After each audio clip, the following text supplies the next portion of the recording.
Bonjour à tous, moi c'est Mélissa et je suis en compagnie de Corinne. Nous allons passer ce moment avec vous et nous allons parler d'un sujet qui nous tient à cœur, à savoir comment le Seigneur a fait en sorte qu'on arrête d'écouter les musiques mondaines. Du coup, pour ce faire, nous allons lire un passage qui se trouve dans Philippiens 4:8. Alors, ce passage nous dit: au reste, frères, que tout ce qui est vrai, tout ce qui est honorable, tout ce qui est juste, tout ce qui est pur, tout ce qui est aimable, tout ce qui mérite l'approbation, ce qui est vertueux et digne de louange, soit l'objet de vos pensées. Alors Corinne, si tu peux nous dire un peu ce que tu comprends par ce passage. La parole de Dieu nous a été donnée comme un filtre à l'intérieur duquel on doit filtrer nos pensées. C'est-à-dire, elle est là pour qu'on puisse faire le tri, pour mettre la lumière dans nos pensées afin que nous puissions faire le tri entre les pensées qui viennent de Dieu et qui émanent de notre propre conscience. Donc, c'est ce que je peux dire par mon analyse de Philippiens 4:8. Amen, merci Corinne. Alors pour ajouter, je pourrais dire aussi que ce qui m'a beaucoup marqué dans ce passage, c'est la partie qui dit au reste frère que tout ce qui mérite l'approbation.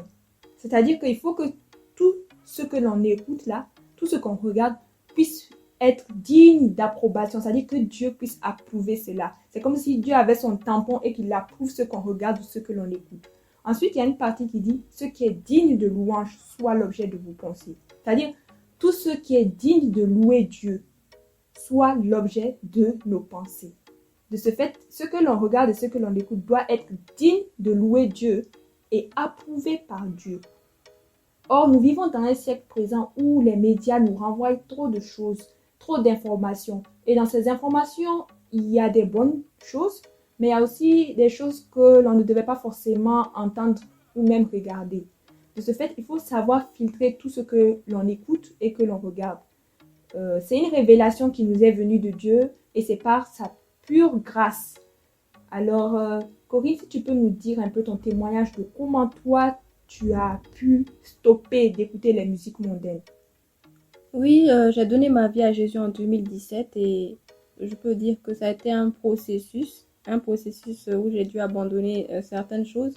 Mais le plus important, je souligne vraiment cela, la grâce de Dieu. C'est pas par mes propres efforts que j'ai pu arrêter la musique mondaine.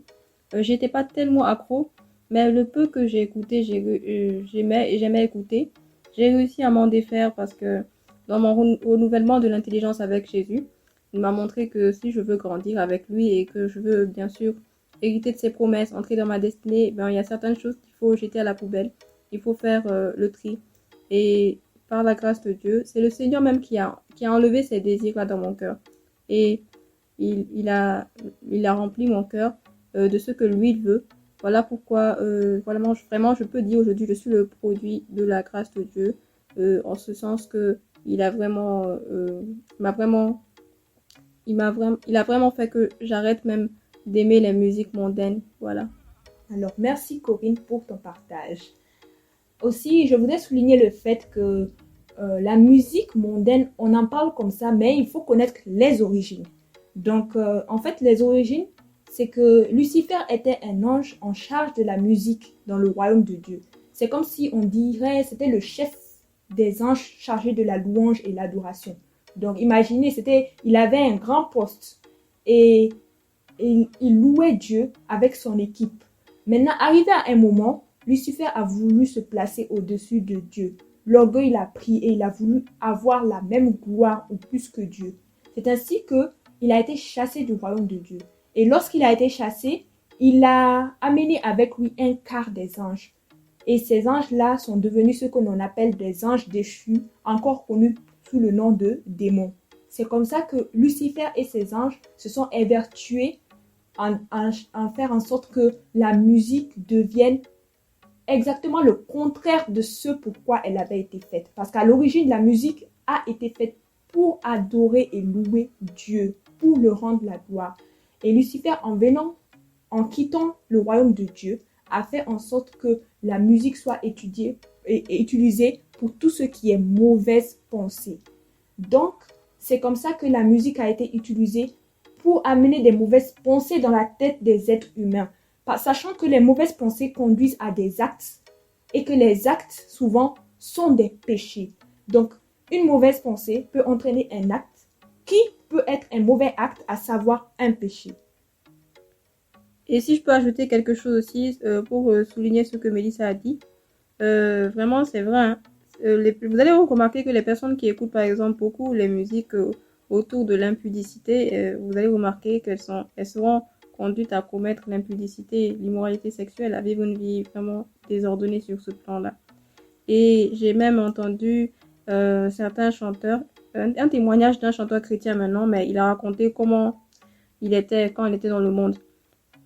Il a dit, avant de monter sur scène, ils allaient chez des marabouts, chez des féticheurs, et ils faisaient des pactes.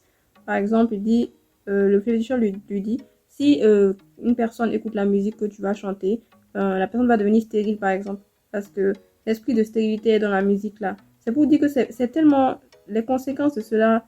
On s'arrête des fois juste à des petites choses, mais les conséquences sont très très graves sur le plan spirituel, quoi. Exactement. Voilà pourquoi on encourage chacun de vous à pouvoir arrêter aussi d'écouter toutes sortes de choses, mais de plutôt écouter tout ce qui est approuvé par Dieu. Dieu nous a donné la capacité de pouvoir savoir ce qui est bon et ce qui est mauvais. Nous tous là, on peut savoir que ça là, il y a quelque chose qui cloche dedans. On peut savoir ça et se dire que, mais quelles sont les valeurs que cette musique est en train de vouloir nous montrer? Est-ce que ces valeurs sont des valeurs de Dieu? Donc voilà, des petites questions, mais qui vont nous remettre en cause et nous permettre de laisser ce que l'on voulait écouter. Amen. Donc pour mon témoignage à moi j'étais accro à la musique mondaine. J'écoutais tout genre de musique mondaine et toutes sortes d'artistes, que ce soit les artistes ivoiriens, que ce soit la musique R&B, j'étais vraiment dedans. Et puis j'avais des magazines qui montraient les nouveautés en rapport avec la musique qui sortaient mensuellement et j'étais abonnée. Chaque fois que je recevais mes magazines, je mettais mes posters. Il me fallait mes posters. Donc ça, c'était dans mon adolescence. Je veux dire que j'étais vraiment dedans. Maintenant, petit à petit, le Seigneur a commencé à travailler en moi, à se révéler en moi. Déjà, il avait fait le travail avec certaines de mes petites sœurs qui avaient compris un peu avant moi. Comme le Seigneur se révèle à tout un chacun, donc certaines de mes sœurs ont compris avant moi et elles ont arrêté. Moi, ça a pris plus de temps. Déjà, quand elles venaient me voir, elles disaient « Ah, Mélissa, faut arrêter d'écouter ça. » Moi, je disais « Non, ça fait rien. Vous, si vous voulez, n'écoutez pas, mais ne m'empêchez pas d'écouter. » Donc, j'étais dedans. Mais un moment, le Seigneur aussi m'a fait regarder ce que j'écoutais là comme de la boue. Il m'a fait comprendre que ces choses-là ne sont pas vraiment à sa gloire. Et c'est comme ça que j'ai commencé à déchirer mes posters, à jeter à la poubelle. J'ai enlevé toutes les musiques que j'écoutais et j'ai décidé de remettre tout ce que j'écoute entre les mains de Dieu. Dieu m'a fait comprendre la portée spirituelle qu'a ces choses et comment ce que j'écoutais pouvait m'entraîner à pécher. Donc c'est comme ça que j'ai arrêté. Donc ne vous dites pas que vous êtes trop fort d'esprit, que c'est pas parce que vous écoutez telle chanson que vous allez commettre un acte immoral. Je vous dis que l'ennemi se déguise facilement à un ange de lumière pour vous faire croire que vous êtes fort. Mais sachez remettre tout entre les mains de Dieu. C'est pas pour rien que Dieu nous dit que tout ce qui est digne de louange, tout ce qui mérite l'approbation soit l'objet de nos pensées. Or, tout ce que nous écoutons là dans notre tête, tout ce que nous écoutons, ça finit par se traduire en des pensées en nous. Donc, ce qui sort de nous, il faut que ce soit à la gloire de Dieu.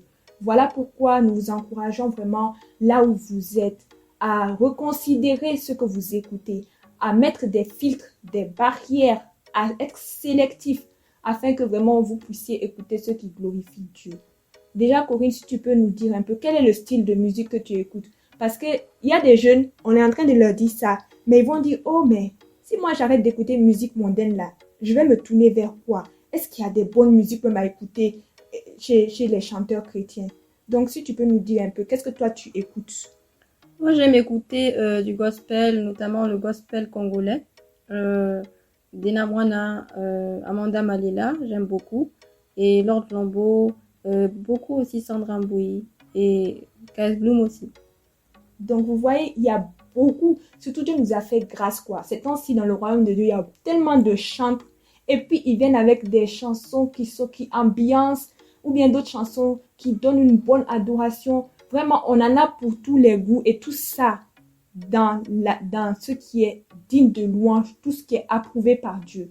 Voilà pourquoi nous vous encourageons là où vous êtes à vous confier au Seigneur, à lui parler de tout votre cœur à Dieu, à lui dire que vous êtes fatigué, vous voulez vraiment arrêter avec ce que vous écoutez là, qui ne l'honore pas, à qu'il puisse prendre le contrôle de votre vie, de ce que vous écoutez, afin que tout ce que vous pensez soit digne de louer Dieu. Donc voilà un peu pour ma part. Corinne, si tu as un dernier mot de fin. Oui, c'est pour dire qu'il faut compter sur la grâce de Dieu, c'est pas par nos propres forces. Amen. Voilà, comme Élise l'a dit, il faut appeler Jésus. C'est lui qui a le pouvoir de nous faire... c'est lui qui a le pouvoir de faire qu'on regarde ces choses comme de la boue, quoi. Donc, voilà, criez à Jésus. Il va le faire. Ok, donc nous vous remercions beaucoup de nous avoir écoutés et nous espérons que une vie a été transformée suite à cette écoute. Amen. Et que ça puisse produire du fruit en vous. Soyez bénis dans le nom du Seigneur Jésus. Soyez bénis.